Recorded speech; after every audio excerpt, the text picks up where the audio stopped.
Hello everyone, warm welcome to the channel Learn and upturn.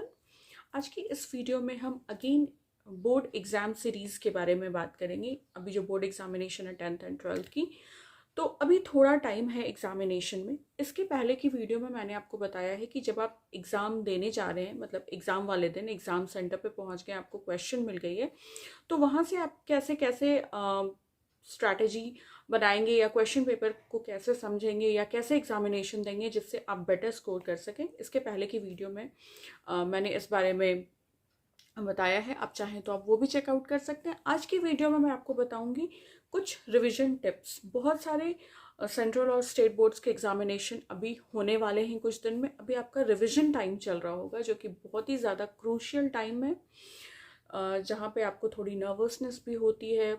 बहुत students confident feel करते हैं। कई बार ऐसा लगता है कि ये भी पढ़ना बाकी है या कुछ डाउट्स होते हैं। तो इस बारे में हम बात करेंगे रिवीजन टिप्स के बारे में। सबसे पहले मैं ये बोलना चाहूँगी कि अभी कुछ नया मतलब चैप्टर या नया कुछ ऐसा कॉन्सेप्ट बिल्डिंग का कुछ स्टार्ट मत कीजिए। जो आपने पढ़ा है, जो आप पढ़ते आए हैं, रिवीजन पे फोकस कीजिए। हाँ, कहीं पर आपको कुछ अगर कॉम्प्लिकेटेड, कुछ कॉम्प्लेक्स लग रहा है तो डेफिनेटली अपने टीचर्स, मेंटर्स, जो स्कूल टीचर्स हैं, ट्यूशन टीचर्स हैं, उनसे उस चीज़ को क्लियर कर लीजिए।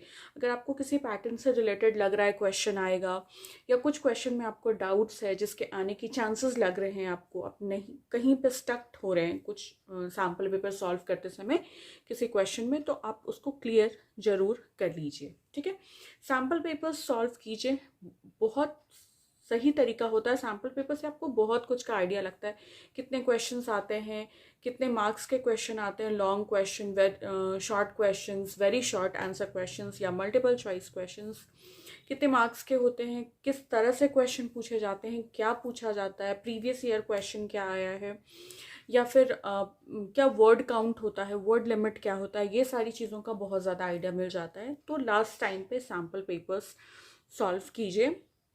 अगर आप कहीं से कोई स्टूडेंट जो आपके प्रीवियस बैच के स्टूडेंट्स हैं, जिन्होंने अच्छा स्कोर किया है या जिन्हें अच्छा आइडिया है, अगर वो आपके फैमिली में या आपके सराउंडिंग में कोई है, तो उनसे भी आप एक एडवाइस काइंड ऑफ ले सकते हैं, उनसे बातचीत कर सकते हैं कि उन्होंने क्या स्ट्रैटेजीज फॉलो की या कैसे पढ़ाई की या कैसे एग्जामिनेशन पेपर लिखा। ये सारी चीज़ें आप डिस्कस कर सकते हैं। ये भी एक बहुत अच्छा फ्रूटफुल रिजल्ट लेकर आता है। ठीक है, देन उसके बाद एक सिस्टमैटिक प्लान के थ्रू पढ़िए। Systematic and consistency.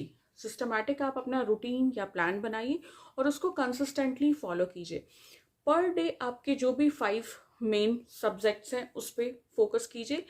चाहे आप जितना भी टाइम देना चाहें, हाफ एन आवर, 1 आवर, वो कम्प्लीटली आपका कॉल है। ठीक है, आप पर डे पर सब्जेक्ट पे एक सेलेक्टेड टाइम दीजिए। बट जो सब्जेक्ट आपको कॉम्प्लिकेटेड लगता है, जैसे कुछ स्टूडेंट्स को मैथ्स बहुत कॉम्प्लिकेटेड लगता है, कुछ को साइंस बहुत कॉम्प्लिकेटेड लगता है, तो उस पर्टिकुलर सब्जेक्ट पे एक्स्ट्रा टाइम दीजिए। किसी भी कॉम्प्लिकेटेड सब्जेक्ट को आप अपना फेवरेट सब्जेक्ट तभी बना पाएंगे जब आप उस पर रेगुलर प्रैक्टिस करेंगे, उसको समझने की कोशिश करेंगे। भागने से कोई सोल्यूशन नहीं होता है। एग्जाम तो आपको देना ही है। And yes, you can. अगर आप प्रैक्टिस करेंगे, कोशिश करेंगे, एक्स्ट्रा टाइम देंगे, तो आप डेफिनेटली कर पाएंगे।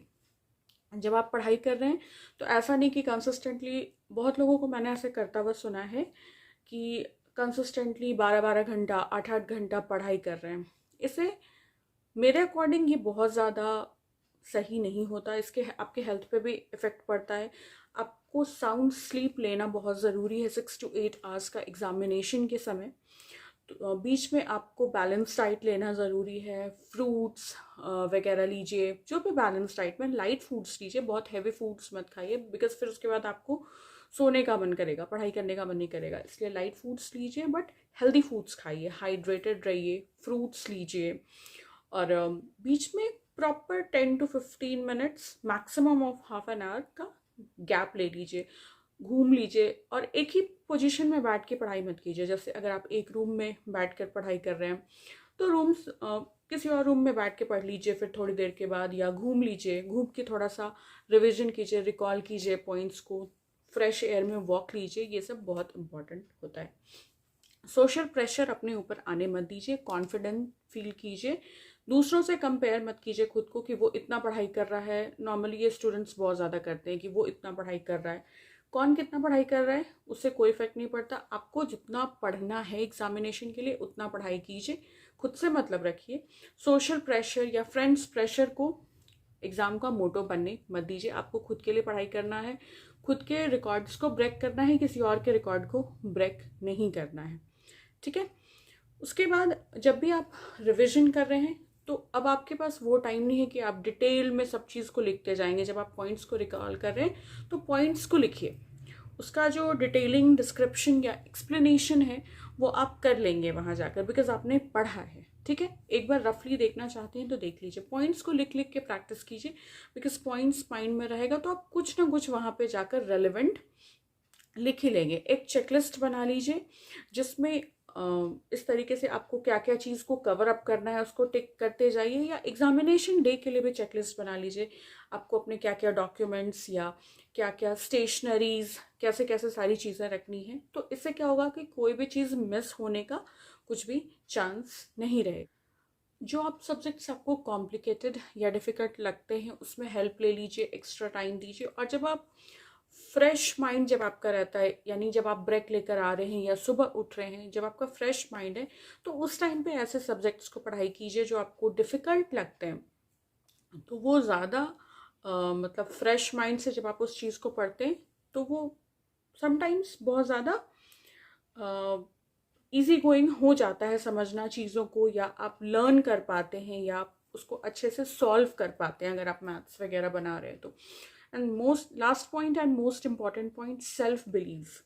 खुद पे बिलीव रखिए, बिकॉज अगर आपको सब कुछ आता है उसके बाद भी आप नर्वस बहुत ज़्यादा हो रहे हैं तो आप सब कुछ को ख़राब करके आ जाएंगे, ठीक है। इसलिए सेल्फ बिलीव रखिए, कॉन्फिडेंट रहिए, ओवर कॉन्फिडेंस की कोई ज़रूरत नहीं है। किसी और से स्ट्रैटेजी प्लान डिस्कस करने की कोई ज़रूरत नहीं है। अगर वो आपको हेल्प नहीं कर रही, उल्टा नेगेटिविटी दे रही है, तो आप आराम से नॉर्मल किसी और टॉपिक पे बात कीजिए लोगों से। जब आप ब्रेक ले रहे हैं तो एग्जामिनेशन से रिलेटेड टॉपिक से बात करने की ज़रूरत नहीं है, बिकॉज वो आप पे प्रेशर डाल रहा है। तो सेल्फ बिलीव रखिए और अपना एग्ज़ाम बहुत अच्छे से दीजिए, रिविजन अच्छे से कीजिए, और डेफिनेटली आप बहुत अच्छे फ्लाइंग कलर्स के साथ आएंगे। हमेशा बिलीव कीजिए, यस यू कैन, ठीक है। तो ये थे कुछ रिविजन टिप्स जो मैंने अपने एक्सपीरियंस से आपके साथ शेयर करे। आई होप ये आपके लिए हेल्पफुल रहेगी अगर आप बोर्ड की एग्जामिनेशन देने जा रहे हैं। तो अब आपको बोर्ड के एग्जामिनेशन से रिलेटेड अगर किसी भी टॉपिक पे वीडियोस चाहिए या आप मुझसे कुछ पूछना चाहते हैं तो आप मुझे कमेंट सेक्शन में पूछ सकते हैं, मैं डेफिनेटली रिप्लाई करूँगी। वीडियो हेल्पफुल लगी हो तो चैनल को सब्सक्राइब कर सकते हैं, लाइक कमेंट एंड शेयर कर सकते हैं। Thank you so much for watching this video. Take care and bye bye.